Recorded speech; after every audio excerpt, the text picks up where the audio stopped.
Secretary, we're going to try to do a quick second round if you're amenable to that. I didn't know I had a choice. You seem to be doing fine so far, so we're not letting you off the hook just yet. I mentioned the single-family housing recapture proposal and the challenge with those balloon payments. Can you just talk a little bit about how important this initiative is and how it would improve access to affordable housing in rural America? If you want, if you want to create distrust in government, continue this process. People basically, they sign a loan document. They don't quite understand you're getting a loan interest subsidy and interest rate's going to be lower. But boy, 20 years from now, when you sell it or when your heirs sell it, you're going to have a bill that you're going to have to pay, and it's going to be pretty substantial.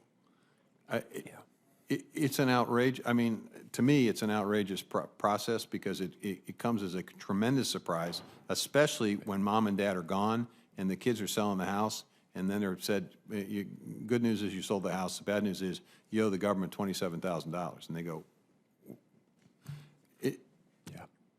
that's not what we should be doing. I don't know how we got here, but we need to fix it. I don't know either. I don't know. There may have been a rationale behind it, but it undercuts trust in government, and that's, to me, that's the principal reason for getting rid of it, and to do it retroactively so that we don't surprise any more folks. Thank you. Both the ranking member and I have a special interest in bison. We actually designated bison the national mammal a few years ago. We have a lot of interest in bison production in New Mexico, particularly with some of our tribes and Pueblo producers. What do you see as the USDA's role in aiding producers, and in particular, like expanding access to processing opportunities for those producers? Well, we've had two initiatives. One, basically taking a look at existing processing facilities and giving them resources to be able to expand their market capacity and market reach. Two bison operations have received those meat and poultry inspection readiness grants. I think if you're patient with us, within the next month or two, you'll see there will be a specific effort to provide additional resources for tribal processing, which obviously will be focused a great deal on bison. We've also, as part of our effort on food sovereignty with tribes, we've tried to integrate more bison purchasing and more bison in some of our feeding programs.